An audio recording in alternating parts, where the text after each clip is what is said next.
Assalamualaikum warahmatullahi wabarakatuh.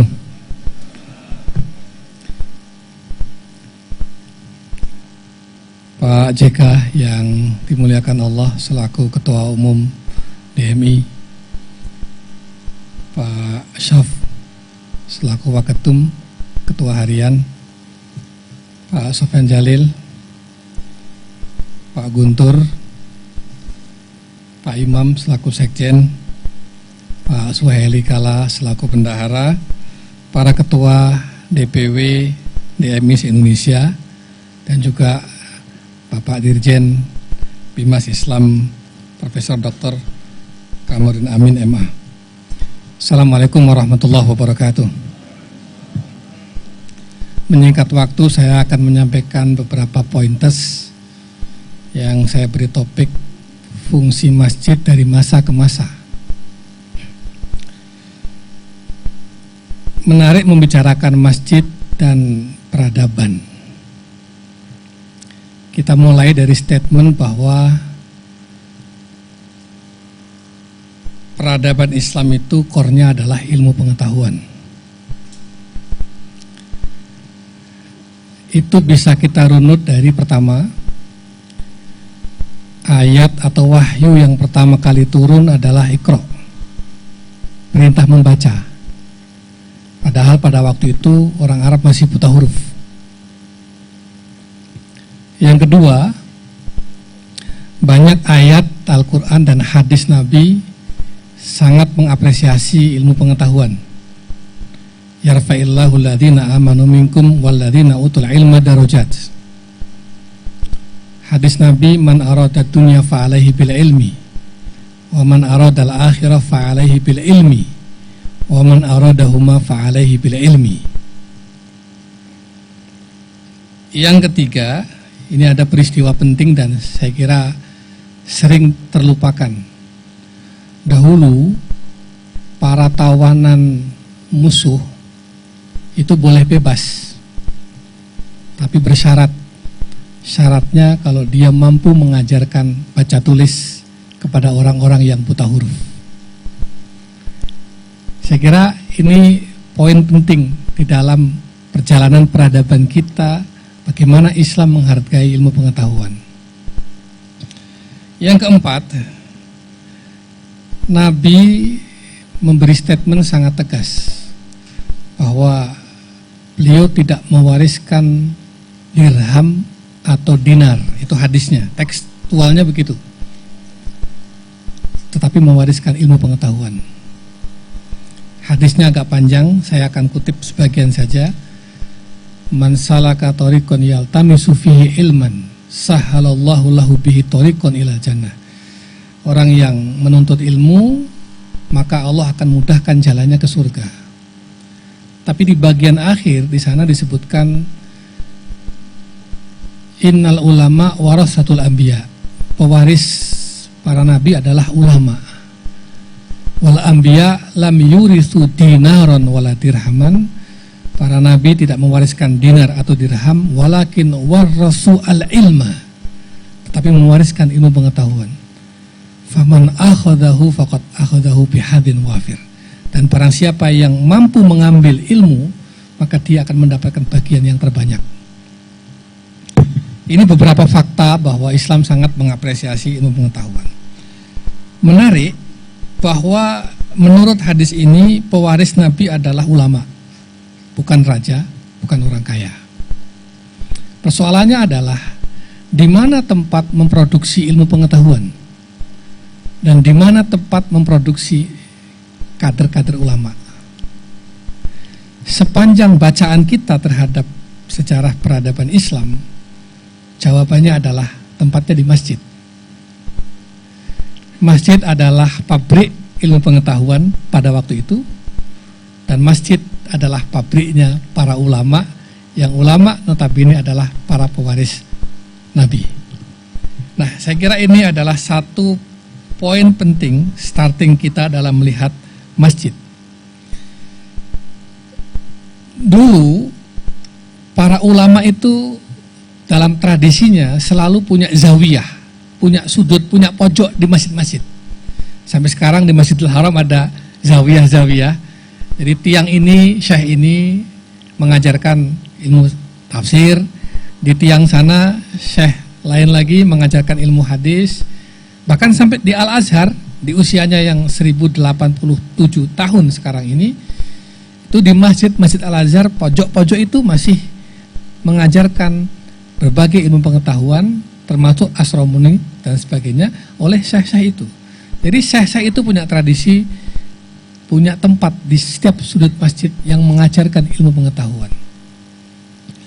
Oleh karena itu, dalam sejarah, kampus-kampus besar Islam itu berasal dari masjid.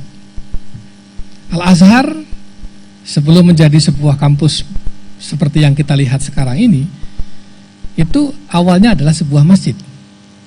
Az-Zaitunah di Tunisia, perguruan tinggi tertua, itu awalnya adalah dari masjid. Al-Qurawin itu awalnya dari masjid. Itulah mengapa antara masjid dan perguruan tinggi bahasa Arabnya sama. Masjid itu al-jami'. Jadi kalau kita ke Arab, aina masjid itu kadang orang Arab suka enggak ngeh. Aina al-jami'. Di mana jami'? Maksudnya masjid. Di kita disebut masjid jami'. Nah, universitas itu bahasa Arabnya al-jami'ah.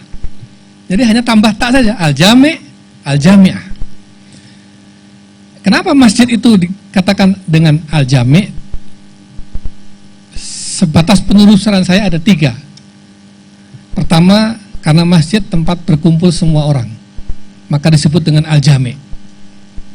Yang kedua, karena masjid menjadi pusat semua kegiatan umat pada waktu itu, maka dia disebut dengan al-jami'. Yang ketiga, masjid tempat mengajarkan semua ilmu pengetahuan. Artinya masjid tempat mengajarkan apa saja yang ada di alam semesta. Itulah kemudian al-jami'ah, universitas, diterjemahkan university, dari universe, alam. Karena universitas tempat mengajarkan semua hal yang ada di alam semesta. Itu lahir dari masjid. Jadi bahasa Inggris berhutang pada bahasa Arab dan tradisi linguistik Arab. Bapak Ibu yang dirahmati Allah, maka ibarat kata jami' itu masjid, pusat ibadah, jami'ah, universitas, pusat ilmu pengetahuan. Jami' masjid adalah mihrabnya orang sholat, jami'ah universitas adalah mihrabnya orang mencari ilmu.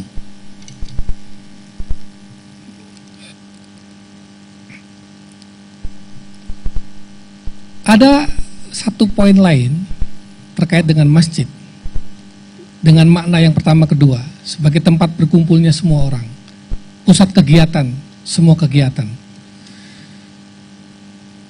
Ada ayat dalam surat At-Taubah itu di mana Allah mencela sebuah masjid. Karena masjid ini keluar dari fungsinya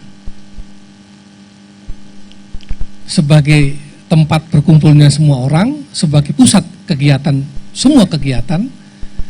Ini fungsi awal masjid.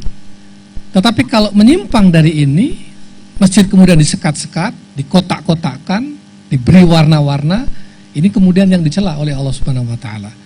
Makanya walladzina takhadhu masjidan dirara wa kufra wa tafriqan bainal muslimin wa isaddan liman haraballah wa rasulahu min qabli, dan seterusnya. Itu At-Taubah ayat 107. Di antara orang-orang munafik ada orang yang mendirikan masjid untuk menimbulkan bencana atau kegaduhan pada orang-orang beriman, untuk menumbuhkan kekafiran, sebaliknya dari tujuan masjid, dan untuk memecah belah di antara orang-orang yang beriman. Ya, mudah-mudahan hari ini tidak adalah masjid yang seperti itu. Kalau ada, berarti tugas berat Dewan Masjid Indonesia.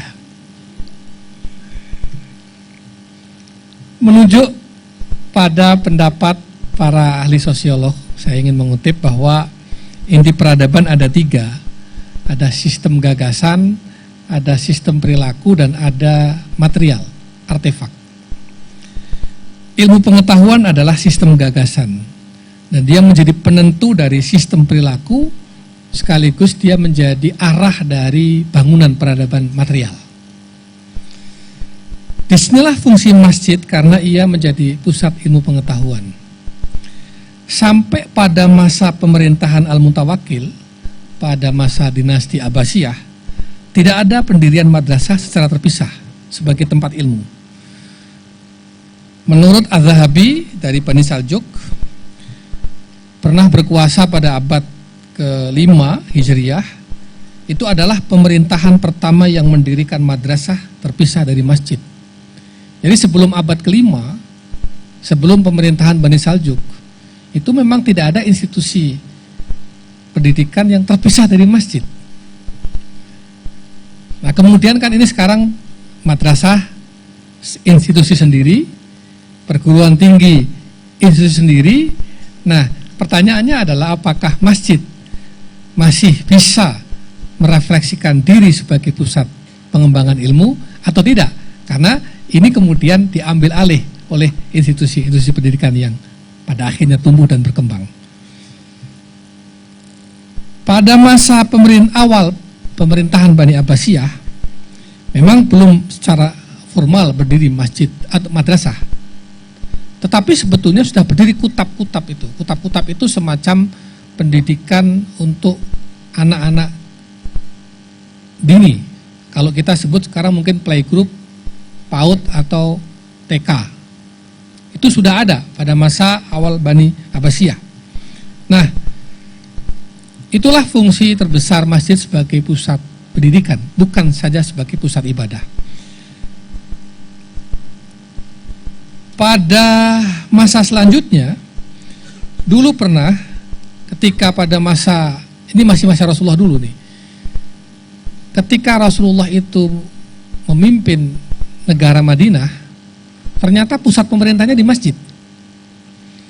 Jadi masjid itu juga pada waktu itu, di awal-awalnya, ternyata juga pernah menjadi pusat pemerintahan. Bahkan masjid itu menjadi pusat pengadilan. Karena banyak persoalan-persoalan yang dimintakan fatwa hukumnya, itu datanya ke masjid. Jadi orang kalau punya masalah, minta fatwa, minta keadilan, datangnya ke masjid. Di masjid itulah Rasulullah kemudian diteruskan oleh para sahabat memutuskan perkara-perkara yang menyangkut hak dan keadilan bagi semua orang. Jadi ini dalam sejarah fungsi-fungsi itu ada dan pernah ada. Kemudian Rasulullah juga menggunakan masjid sebagai ruang pertemuan dan tempat memberikan pengarahan, tempat menyelesaikan sengketa, pengadilan, dan bahkan masjid juga menjadi tempat mengatur pertahanan dan keamanan negara. Karena itu biasanya dulu pelatihan atau pelepasan militer yang mau ke medan perang, itu pelepasannya di masjid. Pada waktu itu. Artinya sedemikian sentralnya masjid itu di dalam denyut kehidupan hampir semua aktivitas kita sehari-hari pada waktu itu. Setelah Bani Umayyah dipimpin oleh Muawiyah bin Abu Sufyan menjadi khalifah, barulah pemerintahan dipindah dari masjid ke istana. Tadi pada Bani Saljuk kemudian berdirilah madrasah terpisah dari masjid. Nah, pada saat Muawiyah kemudian pemerintahan sedikit demi sedikit tidak lagi berpusat di masjid, tetapi di sebuah tempat khusus yang kita sebut sekarang adalah pusat pemerintahan atau istana raja. Pada saat perang Badar yang kemudian dimenangkan oleh kaum muslimin, ya, itu kita mendapatkan banyak sekali harta rampasan perang. Nah, harta rampasan perang itu dibagikan di masjid. Ini ada lagi fungsi-fungsi masjid. Ini ada dalam potongan-potongan sejarah yang kalau kita baca di banyak literatur itu kita bisa temukan. Dalam beberapa sumber dikisahkan bahwa sepulang dari menaklukkan Bahrain, Abu Hurairah radhiyallahu anhu, salah seorang sahabat yang banyak meriwayatkan hadis, menghadap Khalifah Umar bin Khattab membawa uang 500.000 dirham. Pada waktu itu jumlah 500.000 dirham sangat besar sekali. Kemudian disampaikan kepada Umar, ini mau diapakan uang ini? Kemudian kata Umar, ya sudah kalau gitu disimpan saja. Nah, itulah kemudian dibentuklah Baitul Mal untuk menyimpan harta benda umat Islam supaya nggak habis seketika pada waktu itu. Nah, pada tahap awal Baitul Mal itu ya digerakkan dari masjid. Tadi Pak Ketum, Pak JK menyampaikan bahwa masjid mesti harus punya fungsi ekonomi. Ternyata punya landasan historis bahwa memang dulu umat kita menggerakkan ekonomi keumatan itu dari dalam masjid. Itulah beberapa fungsi masjid dari masa ke masa. Ya, pusat ibadah, pusat dakwah, pendidikan, ekonomi, sosial, politik, hukum, bahkan dia menjadi markas atau pelatihan-pelatihan kemiliteran. Nah, bagaimana sekarang fungsi-fungsi masjid itu pada hari ini? Tentu saja ini mulai bergeser. Karena sekarang ilmu pengetahuan sudah memiliki banyak institusinya dan sudah hampir jarang mungkin yang berbasis masjid. Kecuali pesantren. Karena pesantren itu memang tumbuh dari masjid. Biasanya kan kiai dituakan, orang belajar pada kiai, bertambah banyak, lalu kiai itu mengasuh sebuah masjid, lama-lama membuat beberapa asrama di samping masjid, terus berkembang, dan sekarang hampir semua pesantren ada masjidnya. Dan dalam undang-undang pesantren yang baru kemarin, salah satu rukun pesantren adalah masjid. Jadi kalau ada pesantren tidak ada masjidnya, itu tidak sah.